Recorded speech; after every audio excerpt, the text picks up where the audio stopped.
Hi అందరికీ నమస్తే. నేను మీ సత్య చౌదరిని. ఈరోజు మనతో పాటు మళ్ళీ ఇంకొకసారి లలితమ్మతో ఉన్నాము. ఈరోజు ఛత్రపతి శివాజీ జయంతి సందర్భంగా అక్క నోట్లో నుంచి మంచి అంటే ఒక లెసన్స్ అనుకోవచ్చు. అసలు ఛత్రపతి శివాజీ గురించి చాలామంది మాట్లాడారు, కానీ అది ఎవ్వరు మాట్లాడితే బాగా అర్థమవుతుందో ఈరోజు మనకు తెలుసు. అది ఎవ్వరూ కాదు, మన లలితమ్మ. సో లలితమ్మ నోటి ద్వారా ఇలాంటి ఒక మంచి సందేశాలని నేను మీ ముందుకు తీసుకురావడం నాకు ఈరోజు చాలా సంతోషంగా ఉంది. అక్క, జై శ్రీరామ్. జై శ్రీరామ్. లలితమ్మ చాలా కూల్గా ఉంటుంది, కానీ లోపల ఉంది ఉగ్రరూపం. బయటకు వస్తుంది, టైం ఉంది, అంతే కదక్క? అంటే శివాజీలను తయారు చేయడానికి జిజ్యాబాయి లాగా దాన్ని ఉపయోగించాలి తప్ప అన్ని చోట్ల అన్ని సమయాలలో దాన్ని వాడకూడదు. అన్ని బాణాలు సందర్భం సమయం ఉండాలి అంట. తప్పకుండా. అక్క, ఈరోజు ఛత్రపతి శివాజీ జయంతి ఉత్సవాలు కేవలం హిందువులే జరపాలి, లేదు హిందువులకే పరిమితం అంటే ఇలాంటి ఒక ఏమంటారంటే ఒక విభిక్షత, దీనికంటే కూడా ఇంకా మన పదాలు చేర్చుకోవాలంటే హిందువులకు మాత్రమే ఛత్రపతి శివాజీ. కానీ చాలా కోణాలు మీకు తెలుసక్క, మీ అనుభవం చాలా నాకు తెలుసు కాబట్టి మీ నోటి ద్వారా నా ఛానల్కి, మా ఫాలోవర్స్కి చెప్పండి అక్క. ఫిబ్రవరి 19, 1630 మరాఠా సామ్రాజ్యంలో మొట్టమొదటిసారిగా బానిసత్వం పారద్రోలాలని, ఒక స్వతంత్రుడిగా రాజ్య స్థాపన చెయ్యాలని మరాఠీ సామ్రాజ్యాన్ని ప్రప్రథమంగా స్థాపించిన మహావీరుడే ఛత్రపతి శివాజీ మహారాజ్. ఈయన తండ్రి, అటు తండ్రి వైపు తల్లి వైపు చాలా మంది కూడా ఈ రోజు భాషలో మనం బ్యూరోక్రాట్స్ అంటామంటే రాజుల దగ్గర పని చేసేవారు. రాజుల దగ్గర రకరకాల మీరు సహాయ సహకారాలు అందిస్తూ వాళ్ళకి ఎన్నో అవసరమైన అటువంటి ఆలోచనలు ఉపాయాలను అందిస్తూ ఉండేవారు. అందుకే ఈయనకి బహుశా అన్ని రకాల చాతుర్యాలు ఈయనలో ఉన్నాయి. ఓకే. అయితే వీరి తల్లిగారికి మాత్రం చాలా ఇబ్బందికరమైన విషయం ఏంటి అని అంటే, ఇది మన భూమి, ఇది మన గడ్డ, ఇది మనం మాత్రమే పరిపాలించుకోవాలి దీన్ని. ఓకే. ఒకరి కింద బానిసగా ఉండి మనం ఒక భూమిని పరిపాలిస్తే అది పరిపాలించినట్టు కాదు, అది బానిసత్వం అని ఆవిడ చాలా ఖచ్చితంగా నమ్మారు. మనమందరం ఈరోజు సుమారు 395 సంవత్సరాలు అయిపోయిన తర్వాత కూడా మిగిలిపోయిన మన మధ్యలో ఒక అపర వీరుడు శివాజీ మహారాజ్. కారణం దానికి ఏమిటి అని అంటే, ఆవిడ ఆయనకి రామాయణ, భారత, భాగవత, గీత, ఉపనిషత్తులలో నుంచి ఒక వ్యక్తి ఎలా ఉండాలి, ఒక యోధుడు ఎలా ఉండాలి, ఒక రాజు ఎలా ఉండాలి, ధర్మాన్ని ఎలా పాటించాలి, నీతి నిజాయితీని ఎలా పరిపాలించాలి, ప్రజలని ఎలా అర్థం చేసుకోవాలి, ఇలాంటి రకరకాల సుగుణాలతోటి కథల రూపంలో పెంచి పెద్ద చేసింది. పూర్ణ స్వరాజ్ అనేది వారి నినాదం. తల్లిది అదే నినాదం, పెరుగుతున్న పిల్లవాడిది అదే నినాదం. అటువంటి నినాదంతో ఆవిడ పాలనలో ఒక యోధుడిగా మారాడు, ఒక మహానుభావుడిగా మారాడు, ఒక అపురూపమైన మహారాజు కింద మారాడు. కుల మత విచక్షణ భేదములు లేకుండా రాజ్య పరిపాలన చేసే ఒక అద్భుతమైన చక్రవర్తిగా నిలిచాడు ఆయన. మతాలకు అతీతంగా నిలిచాడు ఆయన. మొఘలులో పెట్టిన ఒక విపరీతమైన హింసకు భారతదేశంలో సూర్యుడు అస్తమిస్తాడేమోనన్న ఒక ధైర్యం, అంటే ధైర్యం అనే సూర్యుడు అస్తమిస్తాడేమోనని భయపడుతున్న కాలంలో ఒక సూర్యుడిలా లేచి నిలబడిన మహావీరుడు ఛత్రపతి శివాజీ మహారాజ్.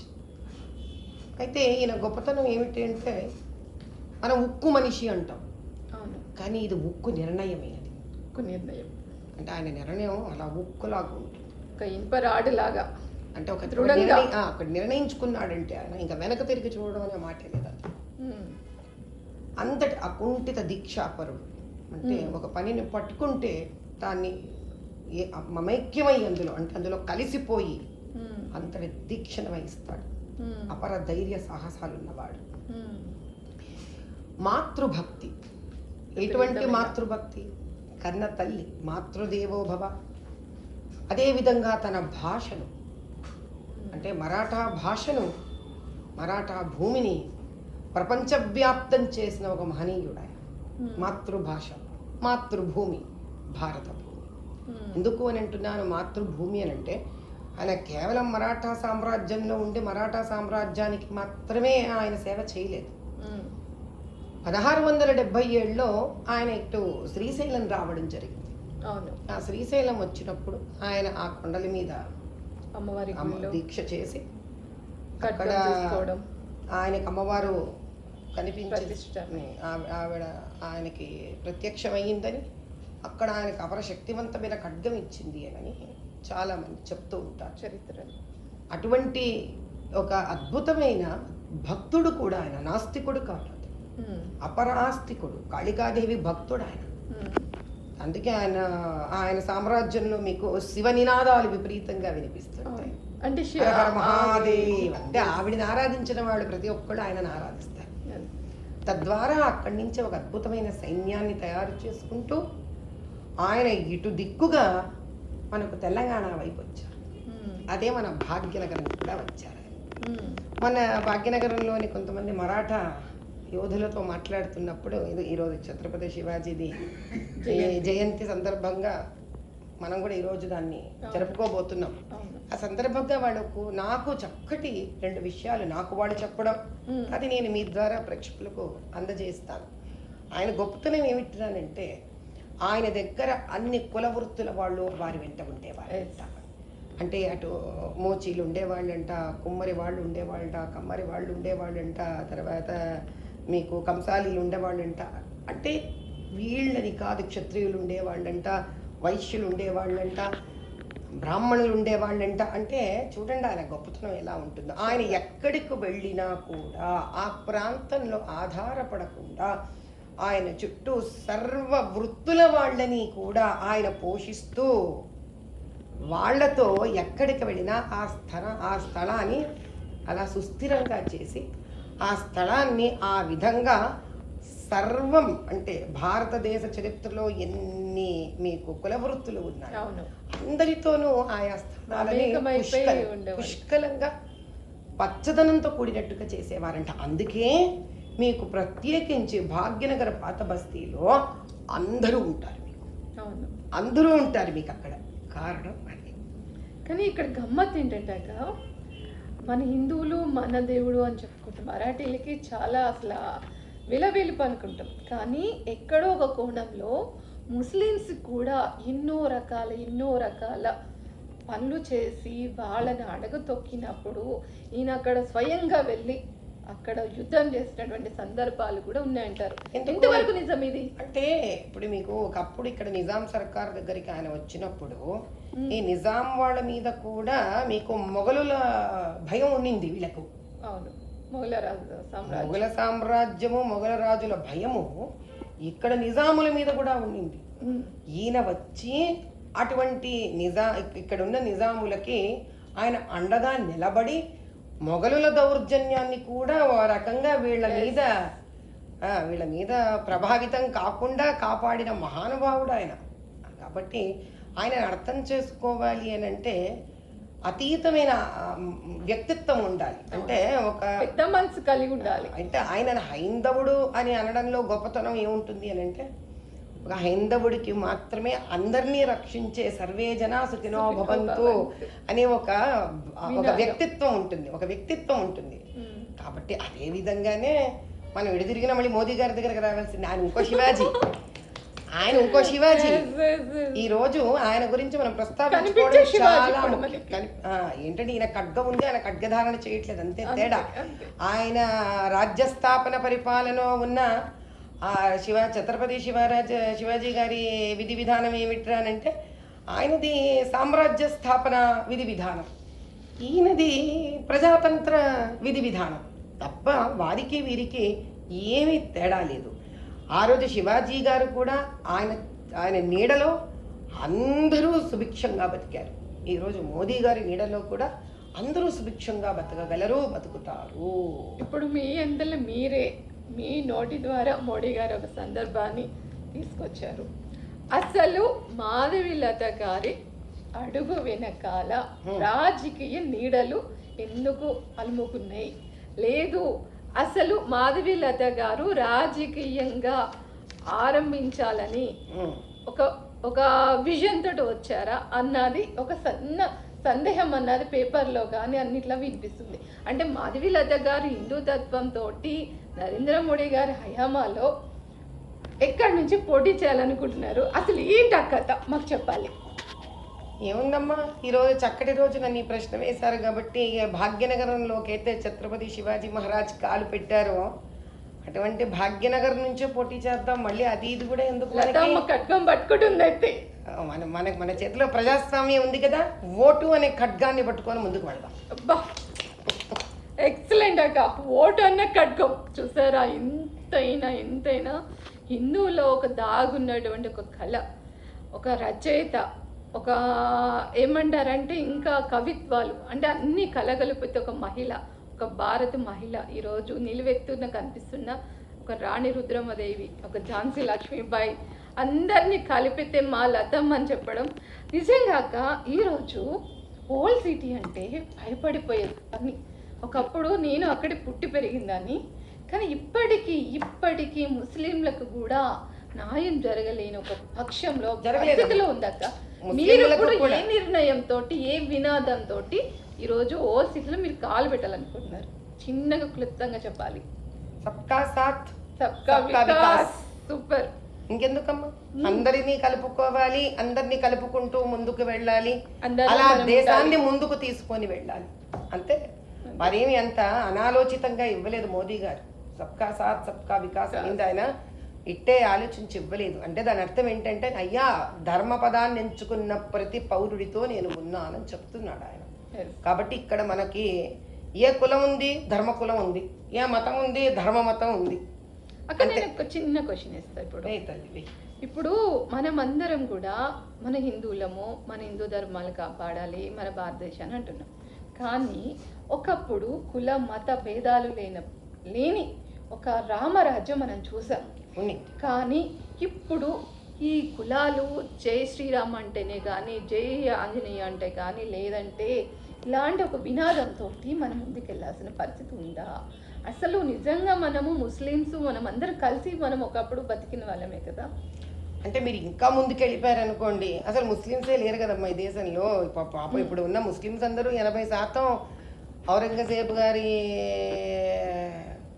కృపాకటాక్షాలతోటి, బాబర్ గారి కృపాకటాక్షాలతోటి అలా హింస పెట్టి అన్యాయంగా ఎంతోమంది హిందువులను ముస్లింల కింద మార్చడమే కాకుండా, ఈ ఆన్సర్ కోసమే నిన్ను అడిగి, అసలు భారతీయుల్ని ముస్లిమ్స్ కింద ఎందుకు మారుస్తున్నారు? ఎందుకు మారుస్తున్నారు? వాళ్ళ స్వార్థం.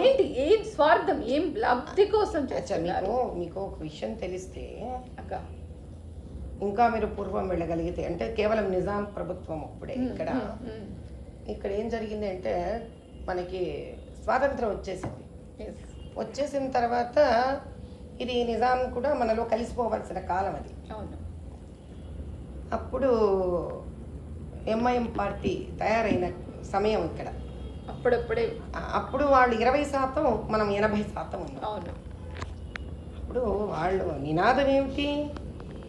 మేము రాజులము, వాళ్ళు సేవకులు అన్నారు. మళ్ళీ ఏమయ్యా, మరి 80% హిందువులు ఉన్నారు కదా, 20% మీరు ఉన్నారు కదా, మరి మీరు వాళ్ళని పాలించడం ఏంటి అని అంటే, వాళ్ళలా మా కింద సేవకులులాగే ఉండిపోవడానికే పుట్టారు, మేము రాజ్య పరిపాలన చేయడానికే పుట్టాము అని.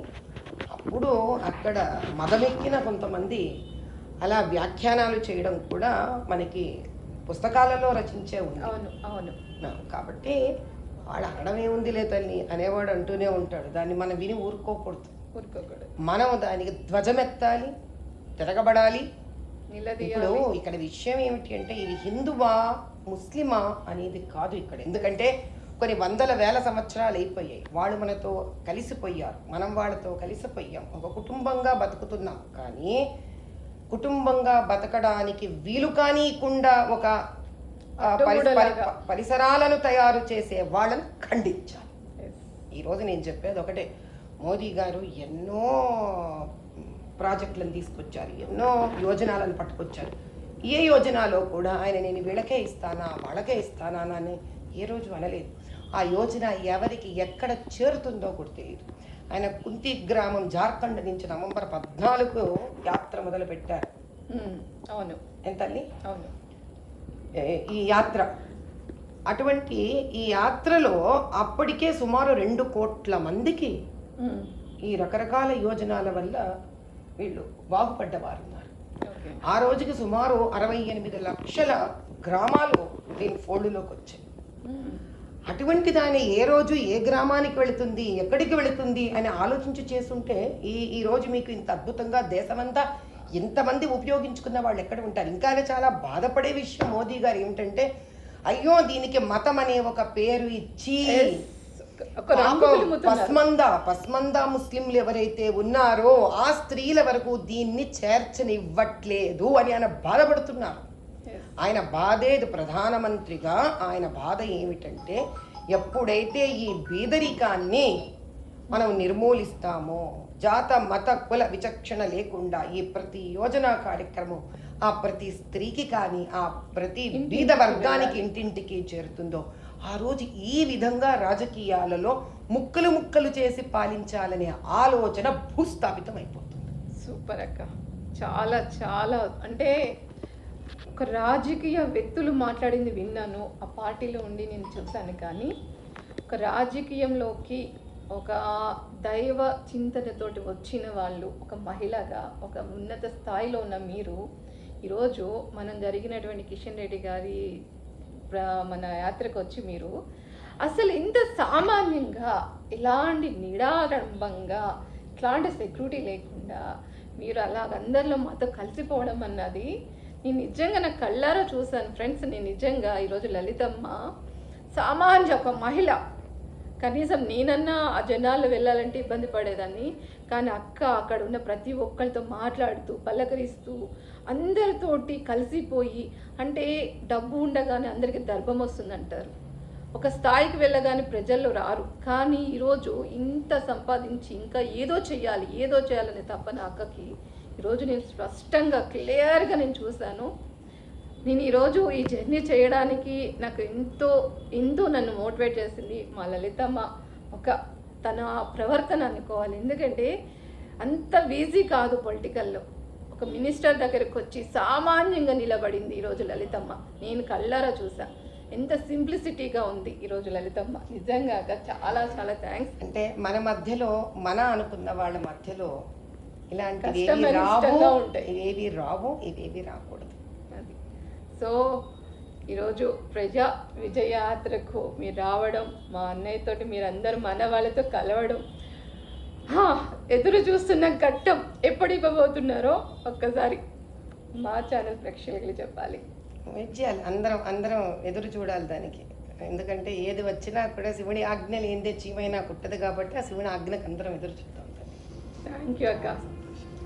చూసారు కదా, మన లలితమ్మ మనందరికీ ఒక శుభవార్తతోటి మన భాగ్యనగరానికి ఈరోజు ఒక కాళీమాత ఎలా అయితే వస్తుందో ఆ రేంజ్లో వస్తుంది అక్క.